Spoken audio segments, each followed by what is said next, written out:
Good afternoon, everybody, and welcome to this APM Knowledge SIG webinar about online communities. I'm Judy Payne, Chair of the APM Knowledge SIG.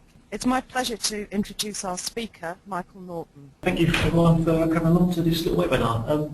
Before we start, just a little bit of housekeeping sort of elements. If you have got your email on or instant messenger, you might want to turn it off.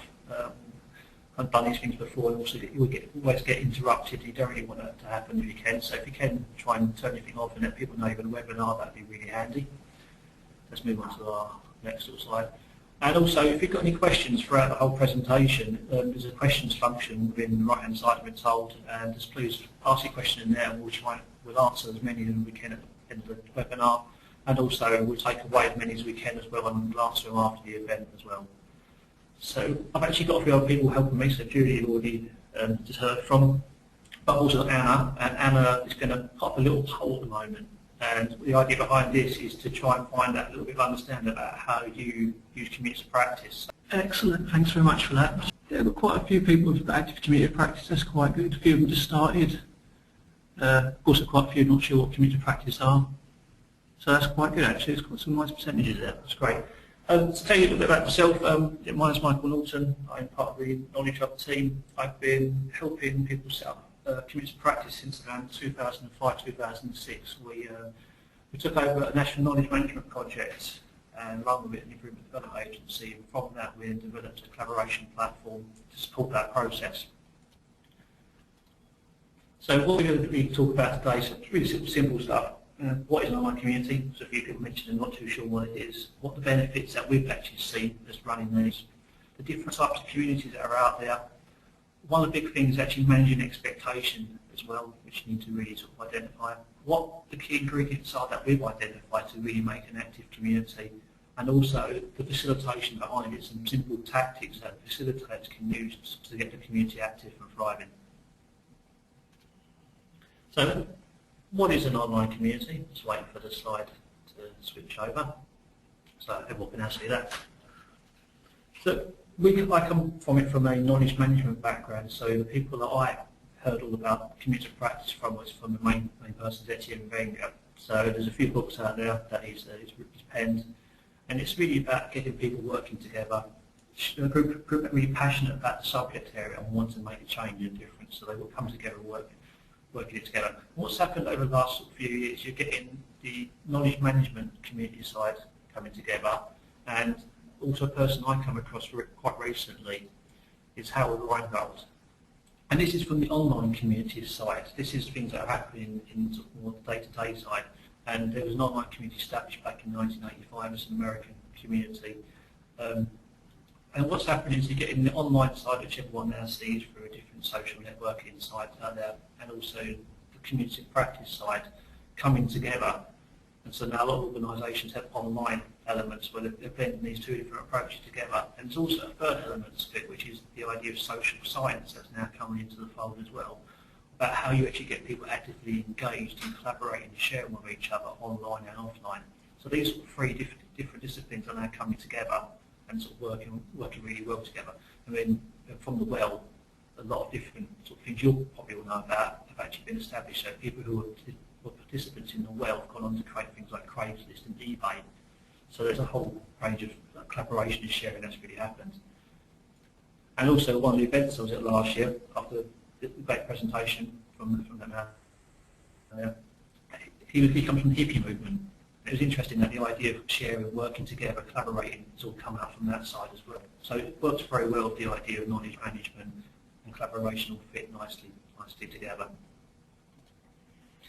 So what are they? What are exactly our communities of practice? Well, there's no real definition. There's lots of different people who try to explain what a community of practice is. But all the different definitions all have really similar characteristics. And so I've just broken down a few different ways that you could actually describe what a community of practice is.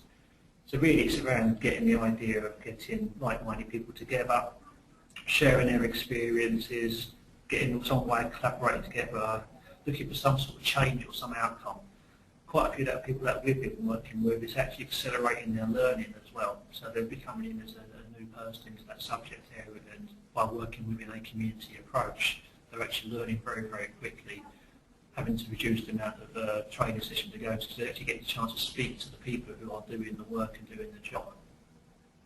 And also the other side of it as well is that it can also allow innovation, people to test things out. They can do it in a trusted environment where before they were maybe a little bit scared of trying something new out or asking a question or trying a different process out. So that's what some of the characteristics of most communities that we've worked with have been coming up with. When it comes to the benefits, we did a small research project back between 2008 and 2010 where we actually started going around interviewing a lot of our members. We actually got a journalist in to help us do the work. And we'll continue doing this as well on a regular basis. Each year we do an annual survey, start asking questions. One of my colleagues are actually identifying a whole range of cost avoidance measures that are coming out from some of our communities. So they range from a whole different thing from things around reducing the amount of court costs for some people, sharing documentation, sharing toolkits rather than having to go and build it themselves. So from that, what we've actually identified is a huge amount of time saving, where people are no longer having to duplicate the work. They're finding people who can actually talk to rather than having to go to different people. It also helps you keep up to date with the most current thinking, especially working in the public sector. There's constant change, new white papers, new legislation coming out, and it's not always easy to interpret. So from that, what's been happening is that people are actually talking to each other, identifying the best way to make it happen and put it into practice, which is saving them an awful lot of time and effort going back and forth between different people. Done a lot of stuff around innovation, bringing in new ideas, new ways of working. Again, huge amount of sharing good practice. Some of the groups that we work with around like parking, we can cover how they make the parking work in different places. We've got ones that are very popular community that we've got at the moment is around flooding, and in UK flooding is one of the hottest topics at the moment, about how they deal with flooding, what things they need to do to try and make that work. We've also been connecting local and central government as well, which is something that's sort of quite new. It means that, especially if anyone knows anything about public services in the UK, a lot of different organisations work together to deliver a service. So it could be from the local council, it could be from the central government, it could be police, it could be fire, it could be voluntary sector. All of these have to come together and work together, and we've helped that happen, but before they were all doing their own little bits and pieces. Seeing an awful lot of stuff with reducing carbon footprint, so people are now doing online meetings rather than having to go to face-to-face meetings. It's allowing you to connect with people that you wouldn't normally connect with and share ideas. And it's happened quite often where one person, one organisation, maybe in the northwest, is now talking to someone in the southwest who has a similar demographic but will never talk to each other and sharing different ideas about how they do work. Rapid induction for new people as well is a tremendous. I mean, it's saving a huge amount of people not having to go on the same training courses all the time. Other organisations are helping them to deliver training courses. Some of them are even sharing the idea of cost models for training courses. And the guy we got to meet a few years ago, and one of the stories that come out from him is that he joined into project and program management, which is what you guys are all interested in. Didn't know anything about it, got involved with our project and program management community in the Knowledge Hub, and within 12 months he was presenting back to everybody else about how the best way to do project and program management. Normally it takes you 18 months to establish a real new skill and be very fluent in it, and he'd done within 12 months. He said if it wasn't for that community and support of the people within that community, that wouldn't have happened. So those are some of the benefits that we're starting to identify, and it's continuing to be identified. We're starting to break it down into more different themes and ideas and focus behind it. When it comes to the different, there's also a whole range of different types of communities as well. So it's not just, I mean, community of practice for us always gets termed as just an encompassing of all types of ways of working, but they can be broken down in different ways. Most of the work ones you'll get to see, just wait for the slide switch over, will be around the idea of community of practice, and occasionally you'll get ones that are community of actions. In your personal life, you're probably more likely to see things like community of interest, community of circumstance, community of location. This is from Feederbeat, so if you get a chance to go check out the website, there's some amazing work around community management and how communities work together. So most of the people that we work with will fit in the community of practice area and the community of action area. So that's probably what's going to happen for most of you in your work environment. From those types of communities, normally four main things happen within it. They are a helping community, a best practice community, a knowledge stewarding community, or an innovation community. And what happens is that each community will have a percentage of these four elements. Depending on whereabouts they are in their life cycle, they normally start more towards the helping side, so they'll probably be around 70–80% helping. And over time, they have more percentage towards best practice, and a bit more time normally later on, it becomes a place where they steward all the knowledge. They become like a library for all the key knowledge and key experiences happening there. And then they bring in innovation as well. Some communities start completely differently, but most communities start in that sort of way where they go helping, best practice, knowledge stewarding and innovation. But I have seen some others work around the innovation first and then go around the other way. So it's been interesting seeing how different groups work. And if you understand where your main focus is when you start, you can then really work out how you get your members engaged and participating in that community as well. One of the key things I've noticed is managing expectations. And you have to get it right, because I've spoken to quite a few people and they believe that just because you've got an online community, it means you haven't got to do any work. It just happens for you. You just set something up online, everyone starts collaborating together, everyone solves a problem together. It doesn't normally happen. So these are the three things that normally happen. I expect you to go and get members straight away. You set an online community up, and you get an active group, it becomes self-sustaining.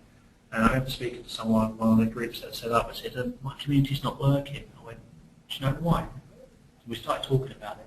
Now, he hadn't invited anybody, hadn't told anybody about it, hadn't told anyone about the purpose behind it, and wondered why no one had joined. So we changed that very quickly, we got him up and running. And this is one of my silly little slides, I do apologise for this, switch it over. If anyone's in South Park, there was an episode called The Underpants Names, and they had this theory that if you clicked underpants, there'd be some way they'll make profit, but they didn't know how. And this happens for a lot of communities that we work with. They believe they can get members, have an active group, become self-sustaining, but they don't know how to move between each phase for that to happen. That's what we do for a lot of work, and we're trying to help them establish why they're there, what they're trying to do, and how they're going to make it work in the future. It just doesn't happen on its own. And this is some sort of evidence that's sort of coming out from it as well, so just wait for that to switch over. It's from the, if you get a chance, State of Community Management Report. It's a really good report that comes out every year. Do a lot of work around community managers, finding out what's going on out there. And the old sort of theory was the 1990 rule from Wikipedia, that one person will create something, 90% will contribute and 90% will lurk. It's starting to move. Associates come up with a suggestion that it's moving towards a 10–20–70 rule, and State Community Management Report, which was actually a lot of surveys and evidence, actually said that ones that have really strong facilitation can increase the amount of people that are creating content for the community, but also contributing to the community. So the ones that have strong facilitation behind it are the ones that make a really active community, and that's one of the key things that we always say, is that good facilitation creates a very active community. Bad facilitation, unfortunately, the community doesn't really kick off as well as it could do. There are key ingredients behind it.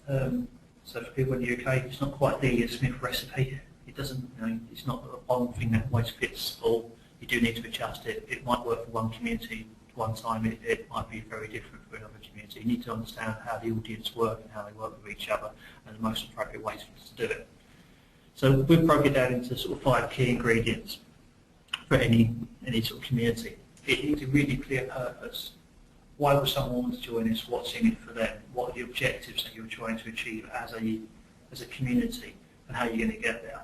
If you can do that, you're halfway there. The second part is the facilitation.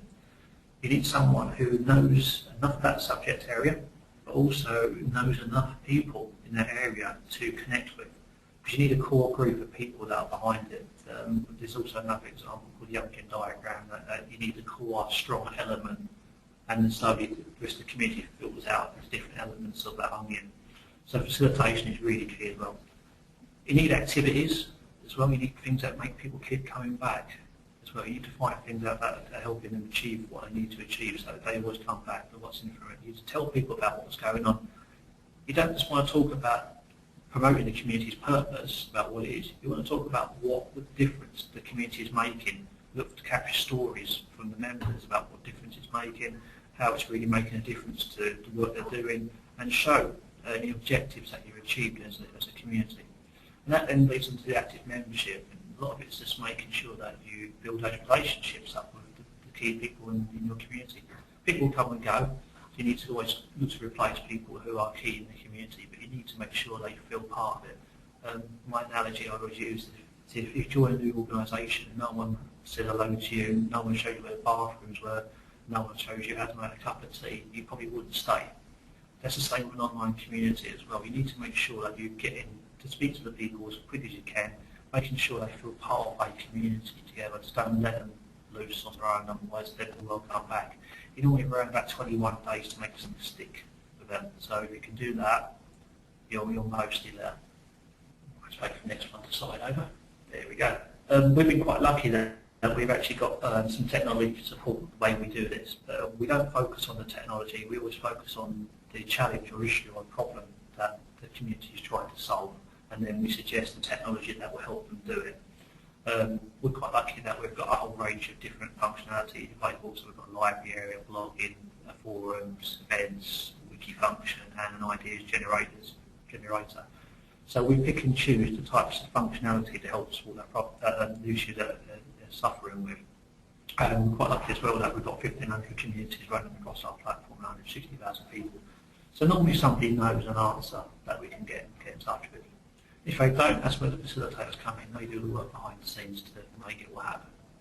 And so we've been running this current platform for just over 2.5 years. There's one previously that ran for about 5. So we've learned an awful lot of things that work and what doesn't work. And keeping it as simple as possible is the best way to go. Don't try and bamboozle people with technology if it doesn't work. With any community as well, we've talked about sort of the facilitator being the key element of it. But to make people come back, you want to have a whole action plan. Same like with any project plan, you need a plan of what you're going to do, when you're going to do it, and then make sure it happens. So if you are looking after a community, you probably want to have a whole range of different events. We use a thing called a hot seat, and that's done within our forum discussion areas. And what we do is we get a guest speaker, either done as a video clip or a little bit of text, and they're available to answer questions from the whole community. And that's been really useful where we've had members of parliament, and then we've had TV stars in one of our hot seats before, and just sharing their experience of how they do things or what they need to do. We've had new white papers come out or new guidance from the government. We've actually had in the past government officials in there and able to ask them questions about what does that actually mean, how do we actually make that happen, which I wouldn't have had a chance to do that, which has been a really unique sort of way of doing some of our work. We also have some conferences as well, so people do normal face-to-face conferences that builds the trust within the community, but some of them are now doing it online as well. Same with telephone conferences, and Google Hangouts and webinars as well. So all these different types of events are attracting people to come back on a regular basis, feel part of the community, but also getting the community members to showcase what they are doing to other people in the community as well, which is a really great thing. Behind the scenes as well, you need all the communication elements of it, making sure you do regular newsletters, making sure you're blogging, making sure people are putting new content into the community as well. So the whole communication side, letting people know what's going on, what's the key things, what needs to be answered, what has been answered, celebrating success as well. And again, as a facilitator, a lot of the stuff you do behind the scenes is accepting and rejecting new members. When you're doing that, you need to make sure they really feel part of it from day one, so try and get them involved. Some training and support that you might need to do. Sometimes you need to clear out some content that is old nowadays. So there's an action plan for a community. A facilitator will do an awful lot of work behind the scenes which no one really realises about, and they are one of the key things or key people behind why the community actually is active and thrives and is successful. This is sort of a really simple sort of model which is based on some work by Dion Hinchcliffe.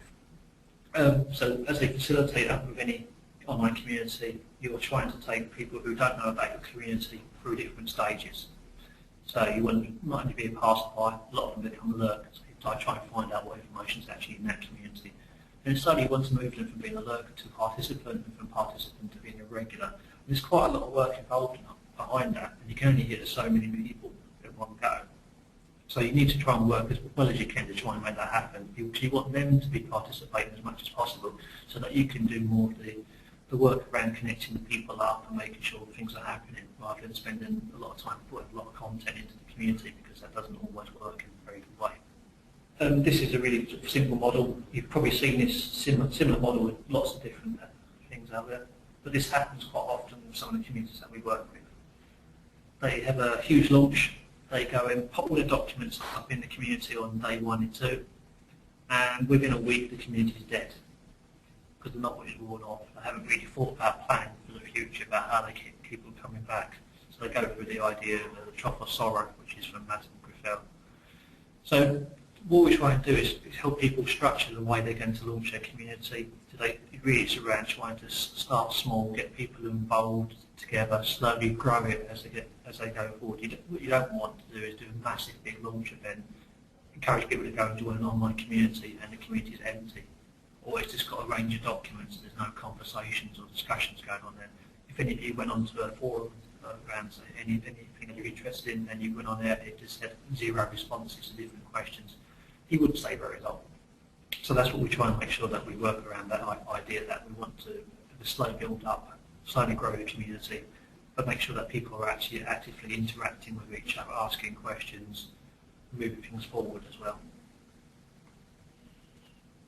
So these are some ideas that we've got around what works for us as facilitators. These are the things that we've found that work really well, and things that others have sort of taught us about as well.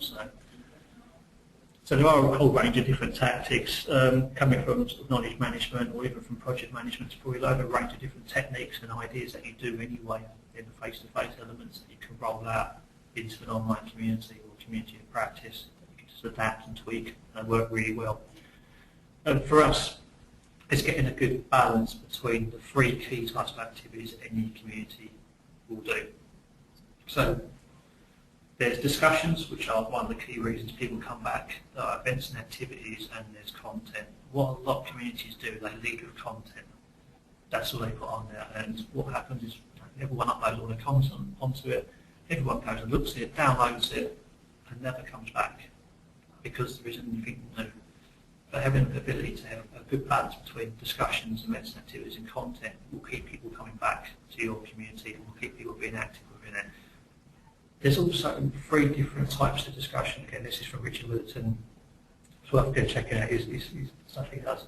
And 3 sort of key questions that normally get asked are around the idea of bonding, getting people to sort of share some of a little bit about themselves, about what they're doing. There's also the idea of status jockeying as well.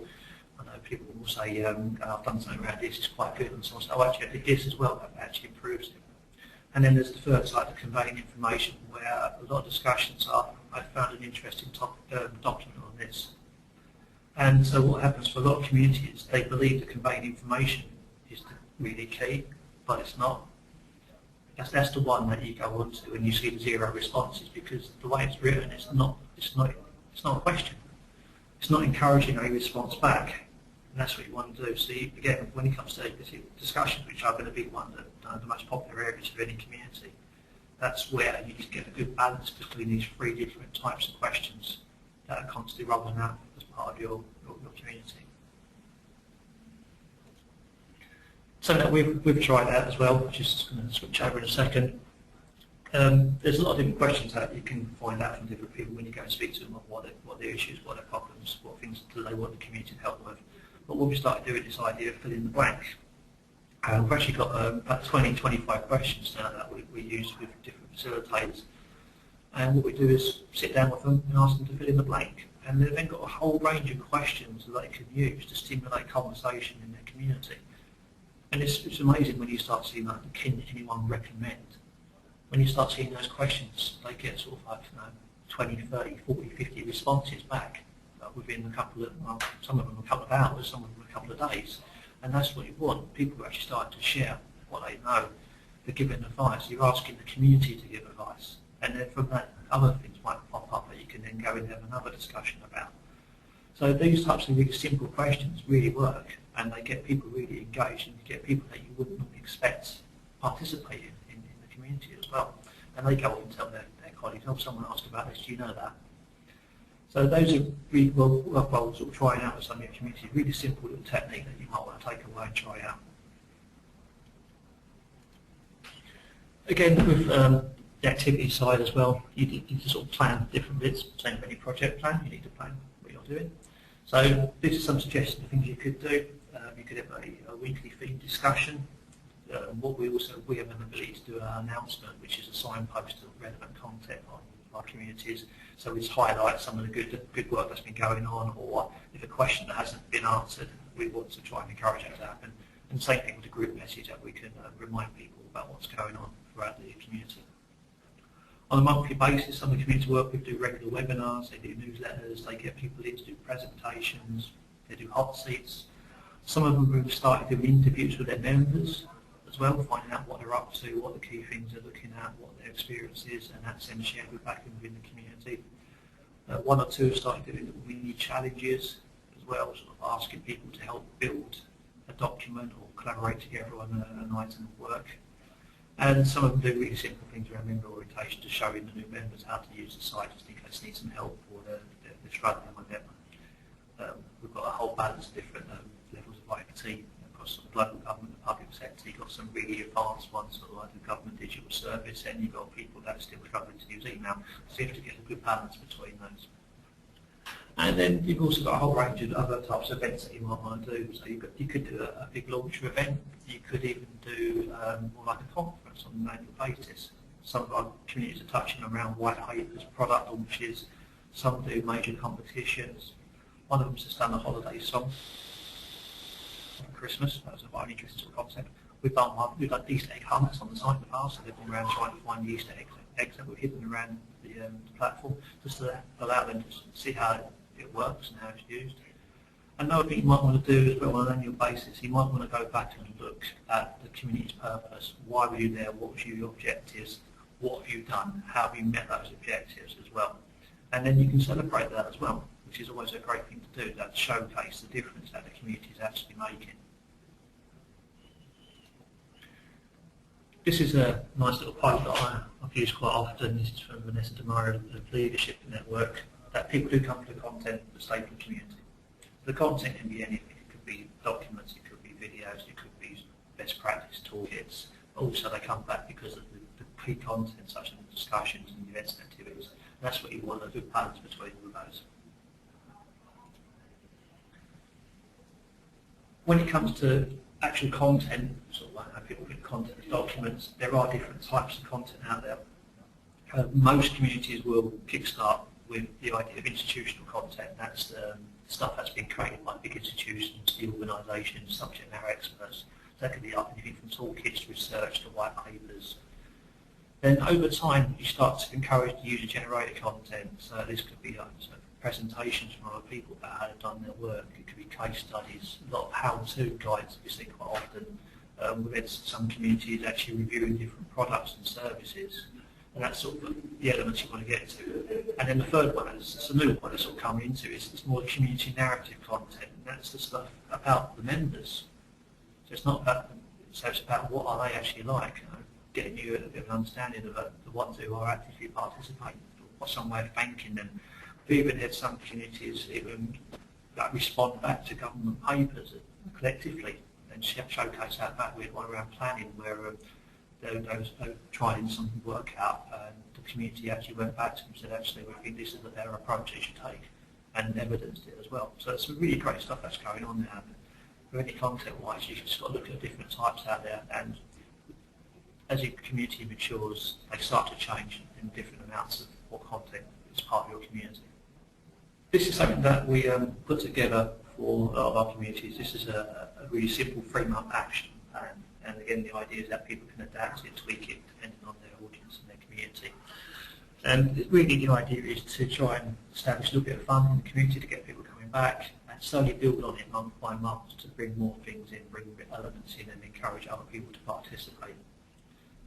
So this is just an example of what you might want to sort of try out with some of the people, or even for you, just take it away and adapt it, tweak it, have a plan, and you want to constantly refresh it so that you're making things happen each month. You weren't ticking over each month. You're going to get lulls at different points in the time. You're going to, especially in the UK, around sort of like holiday period, we see a decline in activity because everyone's on holiday, and same over the Christmas period. But after that, you've got an awful lot of things you can do. It's all around making sure that you're meeting the purpose of the community and meeting the objectives of the community, and also giving the members the what's in it for them. We did a little bit of research as well. We started comparing our online facilitators against professional community managers as well. So what we did a little survey, took some research from Feverly and Judy as well, because we talk to them quite often. And the professional community managers spend 40 hours a week. On average, our facilitators across the knowledge hub spend around 4 hours per week facilitating their community. And what's happened for a lot of them is that they've just changed the way they work. It's actually reduced the amount of phone calls and emails they get in. Now people now go directly to the community to get those questions answered rather than going to one person. And it's interesting that the types of activities that a facilitator do around like making sure the strategy is right, growing the community, moderation, content, building relationships, they're very similar. The only major sort of difference that we had was that people that we work with probably spend a bit more time creating the content because they know about the subject area, where a professional community manager won't do that. They'll encourage others to do that because they're probably more experts in that field. So it was interesting that they fit in very nicely together. So if you are a facilitator in any communities, these are sort of 7 sort of main activities that you'll do as on a weekly basis without you realising you're doing it. And just to finish it off, it can be quite time consuming, but if you've got 10 minutes a day, so this is probably the same amount of time it takes you to go and make a cup of tea or a coffee or go make a drink. Just encourage one of your colleagues to go and do it for you every now and then. And you've got some really simple ideas of things you can do to keep your community ticking over. So on Monday you might want to upload some interesting content you found. On Tuesday you want to make sure that all new members are happy, or people that are coming onto it. Wednesday, highlight some of the great content that's been happening throughout the week, or things that are coming up, or events that are activities that are coming up in the future. Again, don't forget you can always go back and recycle that content. What a lot of people don't forget about is that there's some amazing stuff you've already done in the past, but not everybody knows about it. So sometimes you have to go back to showcase some of the content that's already been on there, some of the discussions that have already happened, rather than just always thinking it has to be new. And again, I respond to discussions and get people to sort of help out. So what a lot of the time a facilitator will do is they may know the answer to the question, but sometimes you might want to go and find someone else who can answer the question. And that's what we do quite often, is that we try and encourage others to answer the question rather than always being the same 3 or 4 people that are answering the question. And that really makes a big difference to the community. It also gets them involved as well, because a lot of time they're a little bit afraid of taking that first step. And say on a Friday, what we try, there's another option you can do is that we quite encourage a lot of our facilitators to start using things like that, help them do content curations, like things like Google Alerts, some of the things like feed, which RSS feed readers, RSS readers, to see what's going on out there. And if there's anything interesting, start collecting that content and maybe use that as a way to prompt discussions in the future as well. So the idea is that content comes to them rather than have to search for it all the time. There's a whole range of different things that you can do just on 10 minutes a day. Some of us are spending 4, 5, 6 hours a week, but they're doing it in conjunction with other facilitators as well. So it can be a very simple process if you get it working really well. So I think I'm sort of spot on time, hopefully, with Judy. So Judy's been collecting a load of questions, hopefully. Thank you, Michael. Yes, we have a few questions. The first question, Michael, is from Douglas Robinson, and Douglas would like to know how this relates to enterprise social media such as Yammer. Well, Yammer has elements of community within it, so you can set up communities within Yammer. So it's got a similar element to it. So you can actually create a community practice within Yammer. So it's just a technology platform that can help you do that. Really, it's about what we're interested in. It doesn't matter what product or service that you use. You could use Yammer. There's a lot of other ones out there like Get Satisfaction, Associates, all these other different types of products out there. It doesn't matter what technology you use. It's about how you get people to engage with each other, how you help people meet their purpose. So using Yammer is a really good platform. We actually introduced Yammer into our organisations and internal thing a few years ago. It worked really well for the first couple of years.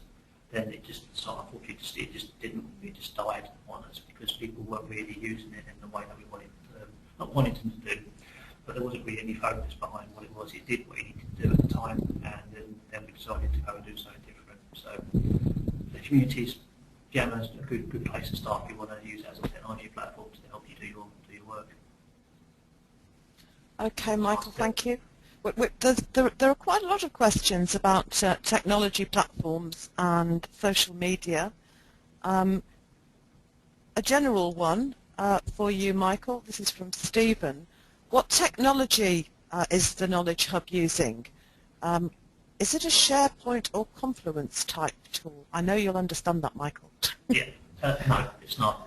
This is an open source software. It's based on a company called LifeRay, and it's using a system called Intelligence, which is built by a company called PFix. So it's using the LifeRay open source enterprise model, and it's been adapted by PFix using some of their technology to make it work for us. Again, so there's a whole range of technology out there. It's just picking and choosing the one that works for you, because they range in prices that are very extortionate to very nice. So it's just picking what works for you and how you want to work with them. If you're going to start from scratch, build everything from scratch, it takes an awful lot of time and a lot of effort. You need to work really closely with the developers.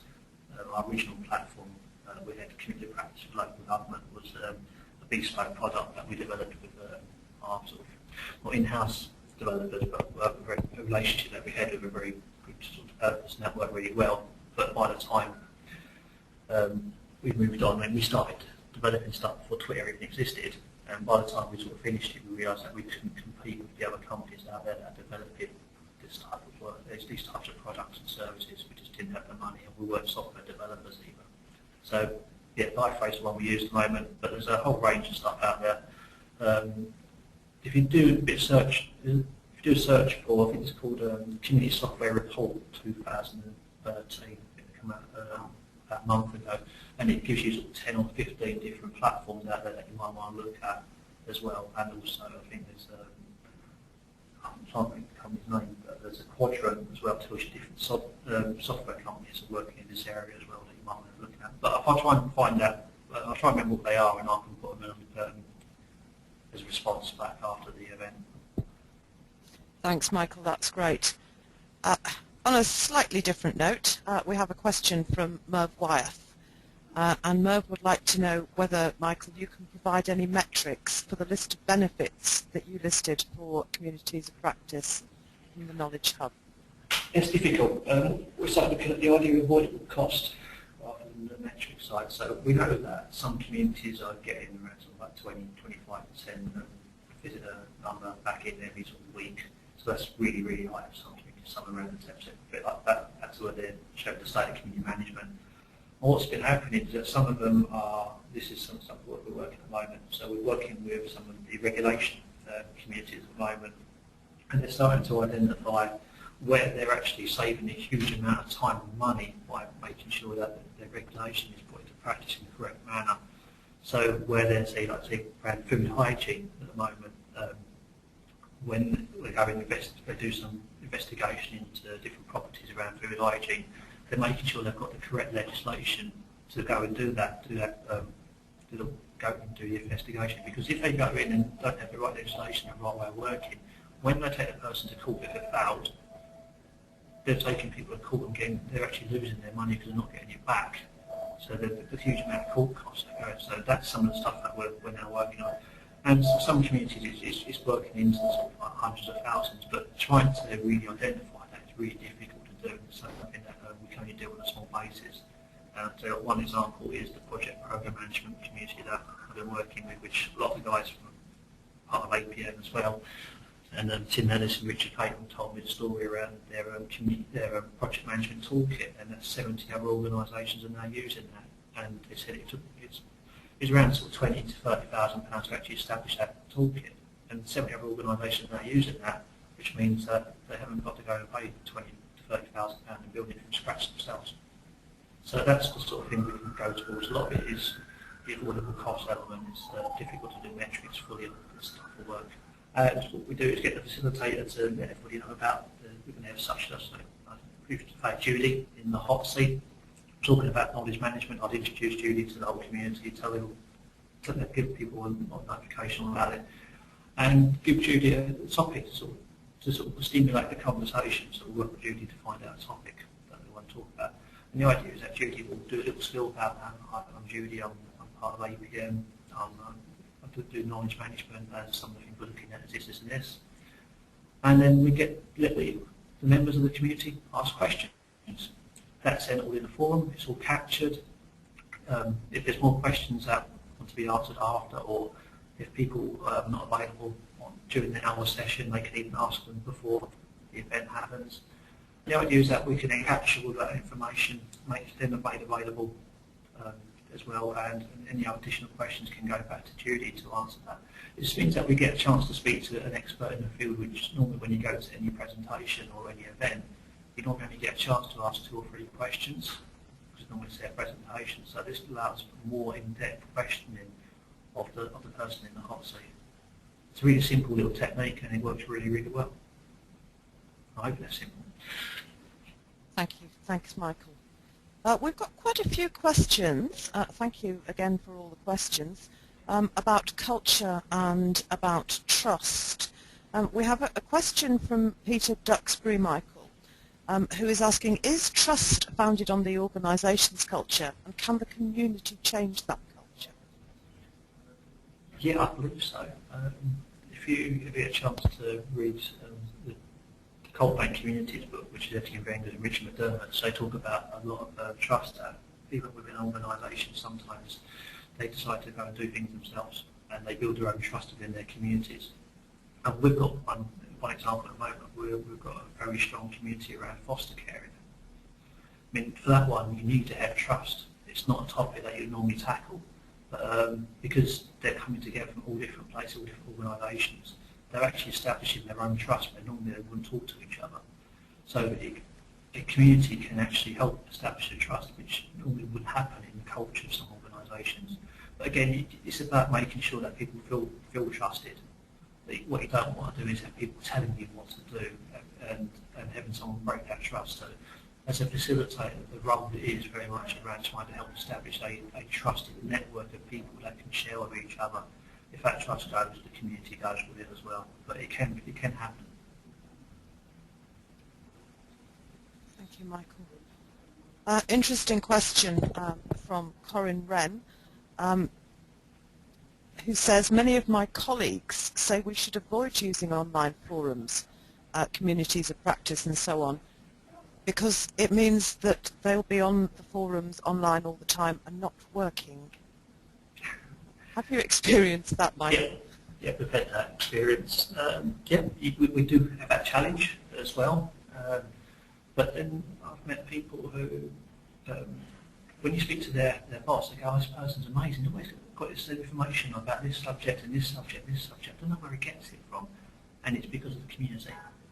And so what's happened for some of our communities, one example we've got at the moment, they've taken the whole way of their customer engagement from taking off the phone and email to go and buy a community and save them a day and a half each week because they're having to deal with many phone calls on that. And especially for people working in the public sector, that there's normally only 1 or 2 people in their own organisation that's doing that bit of work. But we've got 411 other organisations that are doing very similar work as well. And by them connecting with each other, they're able to question, challenge and try things out which they wouldn't have to do before, rather than making the same mistakes over and over again. They're having that network of people that they can talk to. So some of it will be online, but an awful lot of it happens offline as well. So they have that conversation as well. They can ask those questions. They can go, actually, that's really interesting. Can I give you a quick call about how that works and how that happens? So you can really go in depth. So again, that might be more of a control element from the managers, that they don't really see the difference. So really, it's all about trying to sell that idea to the manager that it helps me do my job better. If I can find out who's doing it better than we are and learn from them, so I can do the job, I can make the job work really well. So it's always a challenge, and especially sort of coming from the public sector. When we started this in 2006, it was our biggest challenge. People thought this was a bit of fun, but now we're starting to showcase and evidence some of the huge things that this is making a difference to. Michael, thank you. We have a few questions about monitoring what goes on an online forum. One question, Michael, is about making sure that the forum isn't overwhelmed with spam. And there is another question about online behaviour, in particularly making sure that people are treated fairly. In particular, I think that refers to religious discrimination, gender orientation, and so on. Could you tell us a bit about that, please, Michael? Yeah, we're actually, I suppose we're very lucky because we're working on a professional environment that we very, very rarely encounter any spam, because we know who people are as they're registered to local government, central government, email domain survey about. I've only ever had to warn one person. It's more because they didn't quite understand what they were doing, rather than anything else. But there are a whole range of some really good sort of research out there, and also some really good advice from other community managers who are working in an environment where that happens more often. Unfortunately, I can't really give you a great deal of advice because we don't really get impacted by the spam or people acting in sort of bad behaviour. A lot of the good behaviour is actually facilitated by the facilitators. That the way they act, the way they present themselves actually gets followed by a lot of the members. The way they share, the way they help each other, the way they talk, the way they engage people actually encourage others to follow that same behaviour. Out there under wide world on different websites, you're going to get that, and that's why you get people paid sort of full time to do that as a job, and they have the skills and experience to do that. We very much work with businesses across local government and central government to get the job done, so we don't really come across that as much as other people would do. But did check out people like Blaze Grimes, Bolt, try and put a link to him, and Patrick O'Keefe. They talk an awful lot about how they deal with that, and they're probably the best people to go and sort of see how they deal with it, because they deal with it on a day-to-day basis. Thank you, Michael. And a related question, a very short one, which I think might have quite an interesting answer. What is the general process for rejecting members of a community? What we ask people to do right at the start is set up who they want as their members, what type of either job role, type of people, etc. Stuff like that. So we've got some communities which they don't want consultants in, so that's fair enough. So that's quite clearly defined as part of their sort of membership criteria. So when it's in that way, what we try and do is we try and encourage people to reject people. Either a lot of time when people get rejected, it's because we don't know who they are and they haven't filled out profiling. So what we normally ask them to go back to is, thanks for your applications, really nice that you want to do it. Can you please tell us a little bit about yourself? Because we want to make sure that we keep the trust within the community and we've got the right type of people in our communities. And quite often they come back, they fill in their details, you can see you've got a bit more of an understanding of who they are, where they're coming from. And if they don't fit your criteria, just be honest with them. Say, like, unfortunately, the criteria that's been set by our members is this and this. It doesn't appear that you meet that. Apologies, unfortunately we have to reject you. So as long as you're quite open and honest from the start about who is in and who's not in, and it's been sort of like agreed by the members of the community, there shouldn't be any problem as you do it. And so the whole point of it is if you are going to reject somebody, but you've got a feeling they could be someone that you want as part of your community, just be friendly to them and ask them to tell you a little bit more about themselves, or even say, give me a call. Have a quick chat as well, and that works wonders. I've had that quite often. I've seen a profile. I think I know the person. I think I know who they are, but just ask them to give me a quick call and let's have a quick chat, and they've been the right person, and they'll come in and they've been really helpful to the community. Okay, Michael, thank you. So it sounds as if the key is to have some guidelines for the way that people are expected to behave and get those agreed between all the members of the community. Yeah, when we just start off with some of the communities, ones that we get a chance to work with, the first few things we do is make sure we have a very clear purpose statement everyone can agree to, and also test out with some of the potential members. Have a criteria of who's in, who's out. Have start trying to design some accept messages and some reject messages. So they have a whole range of templates ready to go. So when they do go live and start coming in, they're not having to scramble. Say, oh, don't know who this person is, do we accept them in or not? They've already written that down, it's already sort of prepared for them, and then they can go off and they can make sure that's the right type of people for their community to keep that trust going within it. And some communities bring people in just for specific tasks, such as a hot seat or for a specific guest appearance, and then you can always remove them out of the community after that event. So as long as you're quite upfront with it and honest about how people are going to play a role in that community, most people are okay with it. I've got a question here from Andy, which is to me an interesting question. It's a knowledge management question. The question, Michael, is how is collaboration between members of different organisations balanced with regard to competition and competitive advantage? Oh, that's a good question. Well, again, it's like the environment I work in, people are not really being competitive. It's all about trying to get the job done for the public. I know that some other communities out there, they make sure that there is a balance between the memberships so that people don't actually compete with each other. And if there are any competing people out there, they normally come to some written agreement where the knowledge that's being shared between that community is for the benefit of both of them, not as a competitive advantage or things that can be taken away without some agreement. So again, it's about building that trust behind those communities and making sure you've got the right people in it. If there is any competition in it, making sure there's some sort of agreement between the people that are participating about how they're going to use the intelligence and ideas from that community in the best way. I think we could have a whole event on this subject, couldn't we, Michael? You could do, yeah. Maybe we should in the future. One last question for you, Michael. Several people have been asking how to encourage participation. We have a question from Andrew Rocket, which is that you mentioned, Michael, some really great tips to sustain a community. What would be the one main thing that you would recommend? If you could recommend only one, what would it be? For me, it's all about what's in it for the members. So making sure the purpose fits the membership and making sure you always work towards that purpose. Don't do a lot of fluffy stuff around it. If people are interested in the subjects and the purpose and it's what's in it for me, people will be engaged. If you haven't got that right, people won't be engaged. Thank you. That's great.